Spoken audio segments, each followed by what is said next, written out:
So first of all, thank you, media fraternity. And good evening to all the audiences. I'm an aggrieved SI aspirant. आज हम लोग यहाँ पे आने का मेन मुद्दा था कि हम लोग को एक FIR यहाँ पे फाइल करना था. Just now we have filed the FIR and the SIC has already received it. ये रिसीव कर लिया गया है FIR जो. हम लोग का FIR मतलब ऑन ग्राउंड अब हम लोग इसलिए दे रहा है क्योंकि शुरू से जब देखने से यहाँ पे PET PST से लेके देखने से ही आप लोग एक चीज़ देखिए, जितना भी डिप्टी सुपरिटेंडेंट ऑफ पुलिस या फिर SI और कांस्टेबल्स हेड कांस्टेबल्स लोग का जब होता था इन द पास्ट, उन लोग का जो एक फिजिकल स्टैंडर्ड मतलब एक सेट करके रखा गया था कि इतना इतना होना है, और साथ में जो रनिंग होता है वो ज़्यादा था एक समय, वो 1600 मीटर्स, और साथ में लॉन्ग जंप हाई जंप ये सब. जो आपका हाई जंप होता है वो अबाउट इट वाज 5 फीट, और लॉन्ग जंप जो था वो 13 फीट का था. अभी भी DYSP का जो देता है APPSC का थ्रू, उन लोग का जो है उन लोग का PET हार्ड होता है. तो SI का इस बार इतना इजी क्यों बनाया, सबसे पहले ये एक सवाल आता है. जब इसको पहले बोलने से कोई बोलता भी था सोशल मीडिया में, अगर पुराना पोस्ट को देखने से बोलता भी था, लेकिन उस समय कोई ध्यान नहीं दिया था. बिकॉज इंक्लूडिंग मी, हम भी लगा था, मतलब आँख ब्लाइंडली ट्रस्ट करता था कि APPSC जो भी करता है हम लोग बहुत अच्छा से करता है. उसके बाद दिया है, चलिए वो जैसे तैसे जो भी गया. उसके बाद रिक्रूटमेंट टेस्ट, हर किसी को मालूम है रिक्रूटमेंट टेस्ट कैसा था, उसमें क्वेश्चंस कैसा आया था, एकदम रिडिकुलस वाला क्वेश्चंस था. आपका वहाँ पे जो एग्ज़ाम देने आया था मैक्सिमम, मतलब बहुत टैलेंटेड वाला भी आया था जो क्वालिफाई हुआ ही नहीं था. कौन सा क्या के लिए क्वालिफाई नहीं हुआ है, क्वेश्चन पूछना चाहिए था GS का ऊपर, लेकिन वहाँ पे मैक्सिमम क्वेश्चन था जेम्स बॉन्ड का फर्स्ट मूवी कौन सा है, how many teeth does a rabbit has, जो कि कोई मतलब सेंस ही नहीं बनता है.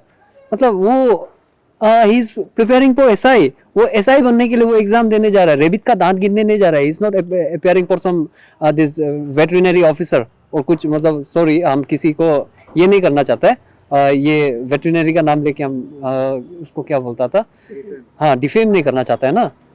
हम जस्ट इसको बोल रहा था, it was just record. Coming back to the topic, उसके बाद मेंस को अभी लेने से, मेंस को आप लोग देखिए, जब शुरुआत हुआ था तो जितना कोचिंग सेंटर से उसके बाद बाकी है सब में डिस्क्रिप्टिव के लिए पढ़ाया जा रहा था, क्योंकि फर्स्ट जो है APPSC से जो बोला गया था, maths will be of descriptive and English it will be descriptive. सब डिस्क्रिप्टिव के लिए ट्राई कर रहा था. और क्लियरली एडवर्टाइजमेंट में मेंशन किया गया है कि maths will be of class 10 standard elementary maths. Final moment में लेकिन जब एग्जाम देने जाने से पहले 72 hours before the examination, mains examination, notification आता है कि ऑब्जेक्टिव होगा पेपर. इसका रीज़न हम बाद में बताएगा, तो पहले कंटिन्यू कर लेता है ये. उसके बाद जब पेपर देखता है तो मैथ्स में बोला था क्लास 10 स्टैंडर्ड तक होगा, लेकिन वहाँ पे क्वेश्चंस देखने को मिलता है कि बहुत सारा क्वेश्चंस आ गया जो क्लास 11 एंड 12 स्टैंडर्ड से, कैलकुलस ये सब, और आपका सीरीज एंड सीक्वेंस जो क्लास 11-12 स्टैंडर्ड का, वो सब भी घुसा दिया उसमें. ज्योमेट्रिक मीन घुसा दिया. ज्योमेट्रिक मीन तो क्लास 10 में है नहीं, वो तो क्लास 11 में था शायद, तो वो सब क्वेश्चंस भी घुसा दिया. तो अभी जो क्लास 10 तक का स्टैंडर्ड का जो पढ़ के आया था, उन लोग क्या करेगा ये एग्जाम में, वो सब में मतलब ऐसे हो गया था. ये इतना सारा सिली मिस्टेक्स क्यों, सबसे पहले ये दूसरा सवाल है. सेकंड थर्ड पॉइंट जो हम रख रहा है, उसका जनरल नॉलेज में भी बहुत सारा था, मतलब क्वेश्चंस जो GS से बाहर था, मतलब अलग अलग क्वेश्चंस बहुत सारा पूछ दिया. ये सब पेपर में मतलब मार्क्स सिक्योर करना आसान था ही नहीं. और पेपर का जो स्कीम है, जो आदमी लोग का मार्क्स लाने वाला देखता है, हम कोई पर्टिकुलर कैंडिडेट, अभी जो सिलेक्टेड कैंडिडेट को हम डिफेम करके नहीं बोल रहे, because we do not know कि कौन ऐसा किया कौन ऐसा नहीं किया. लेकिन इतना तो हम लोग को मालूम है कि श्योर पेपर लीक क्या हुआ है. नहीं तो इसमें जो पेपर था उसमें 80-90 स्कोर करना मुश्किल है, और 80-90 स्कोर नहीं करेगा तो 200 मार्क्स का एबव नहीं जा सकता है, वो बहुत मुश्किल है, मतलब इट इज नियरली इम्पॉसिबल. और फाइनली अभी वाइवा में आने से, वाइवा में एक चीज देखने को मिलता है कि रिटन मार्क्स रिलेटिवली लो है, लेकिन उन लोग का अचानक से वाइवा का मार्क्स जो है बहुत हाई हो जाता है, और जो टॉपर्स है उन लोग का वाइवा का मार्क एकदम कम है. एक नाम देखा था, हम नाम नहीं लेगा, उसका रिटर्न में वो टॉप 5 में, लेकिन वाइवा में 19. और वैसे ही फिर बहुत बॉटम में है, बॉटम में होके उसका जो वाइवा का मार्क्स है वो बहुत हाई हो गया, लेकिन फिर रिटेन का देखने से बहुत लो हो गया, ऐसा वाला भी है। सो मतलब इसका क्या जवाब है अभी? एक्चुअली हम लोग को ये चाहिए, हम लोग को एक फ्री एंड फेयर इन्वेस्टिगेशन ये एसआई में चाहिए, क्योंकि हम लोग फील करता है ये चीज को, उसके बाद अभी दुनिया जानता है, मतलब जितना अरुणाचल प्रदेश का जितना दिया है, ये एग्जाम को जितना दिया है, सबको मालूम है कि इसमें गड़बड़ हुआ है, लेकिन बात वही है कि प्रूफ नहीं कर पा रहा है। इसलिए प्रूफ करने का काम जो है ये प्रूफ का है बोलने से प्रूफ करने का काम हम लोग का रिस्पेक्टेड पुलिस जो पर्सनल्स है उन लोग का काम है। हम लोग का काम था अपना ग्रीवेंसेस बताना। सो हम लोग यहाँ आके अपना ग्रीवेंसेस ये इसको प्लेस किया है। सो आज का मतलब यहाँ पे एफआईआर देने का मतलब यही हम लोग का रीजन था। तो बेसिकली आपको यहाँ पे 3 पॉइंट होता है कि एक होता है कि जो फिजिकली एफिशिएंसी टेस्ट था वो काफी इजी रखा गया है। यस। तो वहाँ पे भी आपको डाउट हो जाता है कि क्यों इतना इजी रखा हुआ। यस। तो सेकंड पॉइंट ये होता है कि वाइवा का जो टेस्ट है, आप बोल रहे हैं कि मेंस में जो आगे चला गया, जो मतलब रिटर्न में आगे था वो वाइवा में कम हो गया। तो सर यहाँ पे एक क्वेश्चन बनता है कि कभी कभी ऐसा होता है कि हर किसी का अलग अलग स्किल रहता है। किसी कोई का राइटिंग में अच्छा होता है, कोई का वेल ओरिएंटेड होता है। तो आपको नहीं लगता है ये एक थोड़ा से जस्टिफाइड नहीं है अगर वाइवा? यस, मतलब हम ये आप जो बोल रहा है, so I am not saying you are wrong, मतलब ऐसे हम लोग भी ऐसा सोचा था, ऐसा सोचने का भी बहुत कोशिश किया है। अगर ऐसा सोचने से भी जो मार्क्स है, मतलब नॉर्मली जो दिया गया है मार्क्स ना, सो जिसको ज़्यादा दिया है आउट ऑफ 40, 29 ना, 27, 30, ऐसा बहुत आउटस्टैंडिंग कैंडिडेट्स जिसको हम पर्सनली जानते हैं, उन लोग का कितना अच्छा है ये, उन लोग का जो बोलने का तरीका मतलब कितना बढ़िया है वो हम मालूम है, उन लोग बहुत बढ़िया से प्रेजेंट कर पाता है।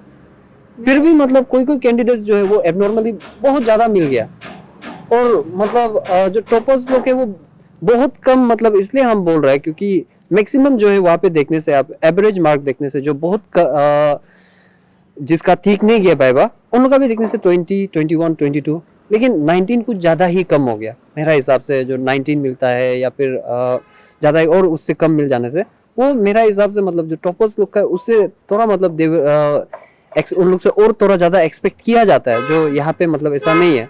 और चलिए उन लोग का वाइवा में तो ठीक हुआ होगा, उन लोग का जो प्रेजेंटिंग स्किल है वो ठीक नहीं होता होगा शायद, लेकिन फिर राइटिंग उन लोग का ज़्यादा होने से भी, राइटिंग यहाँ पे देखिए जनरल इंग्लिश भी था, और जनरल इंग्लिश हमको लिटरेचर स्टूडेंट है, हम लिटरेचर इंग्लिश ऑनर्स में पास हुआ है, और हमको मालूम है कि इंग्लिश में 70 स्कोर कर पाना बहुत मुश्किल है, और जब तक इंग्लिश में 70 स्कोर नहीं किया होगा तो 200, 230, 220 का जो आंकड़ा है उसको पार करना एकदम बहुत मुश्किल है मतलब।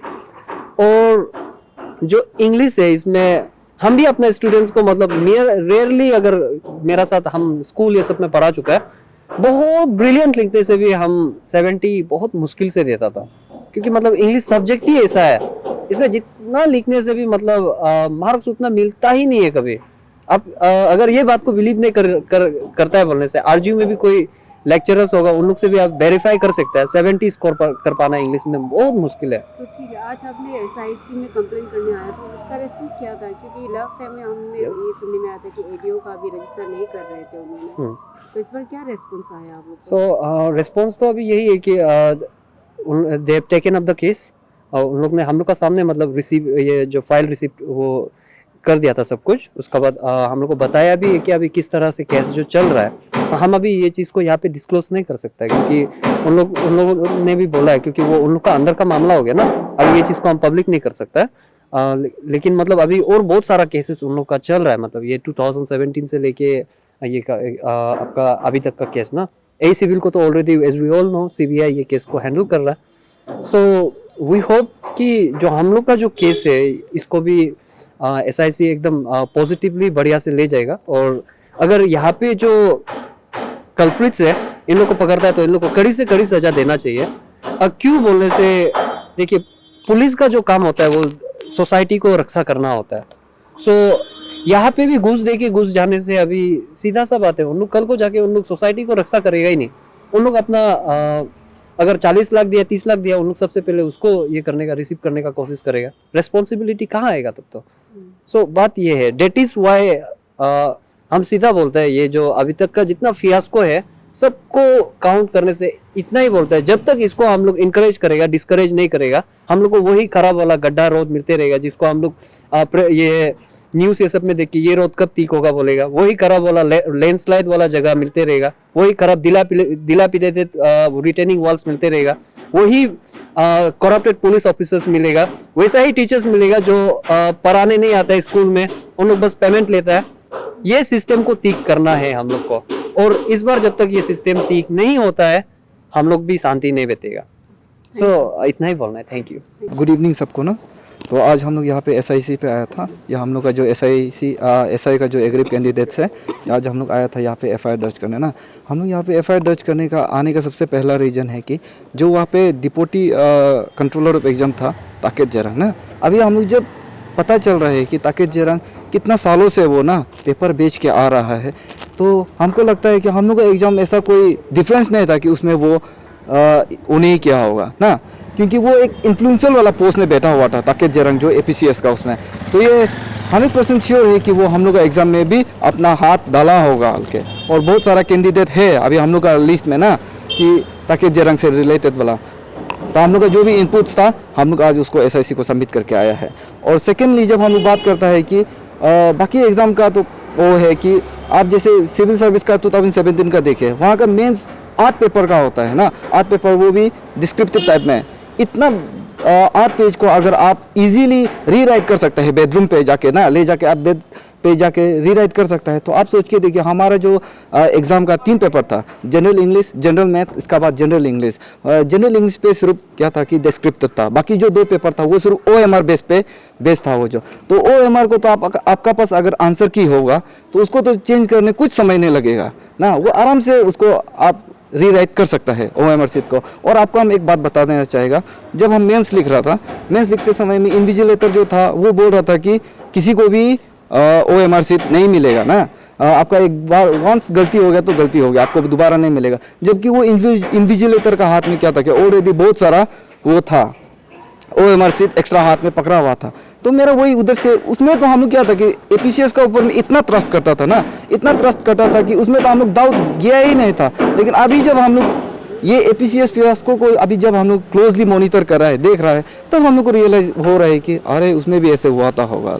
तो इसलिए आज हम लोग ये अपना जो ग्रीवेंसेस है एसआईसी में दर्ज करके आया हुआ है। तो हम लोग ये होप कर रहे हैं कि एसआईसी वाला लोग स्ट्रांगली एक्शन लेगा और जितना कल्प्रिट है उसको पकड़ेगा। और हम और एक दरख्वास्त करना चाहेगा ये आप लोग का मीडिया की तरफ से ना एसआईसी को, कि आप लोग हम लोग को सिर्फ सबूत मत मांगते रहिए ना, क्योंकि अगर किसी इंस्टीट्यूशन में या फिर किसी इंडिविजुअल को अगर कुछ करना है, किसी का इन्फॉर्मेशन चाहिए, तो आप लोग के पास अथॉरिटी होता है वो चीज़ का कि आप लोग जाके उसको इन्फॉर्मेशन को कलेक्ट कर सकता है। और जबकि हम लोग जब ऐसे एस्पिरेंट जब बोलेगा तो हम लोग के पास वो लिमिटेड पावर नहीं है कि हम लोग किसी को जाके आपका जो इन्फॉर्मेशन है दो बोल के हम लोग निकालने का, वो एसआईसी का काम होता है। तो हम लोग वही बोलेगा कि एसआईसी को आप लोग अपना काम अच्छे से कीजिए, ये वाला रिपोर्ट में उतना ही है।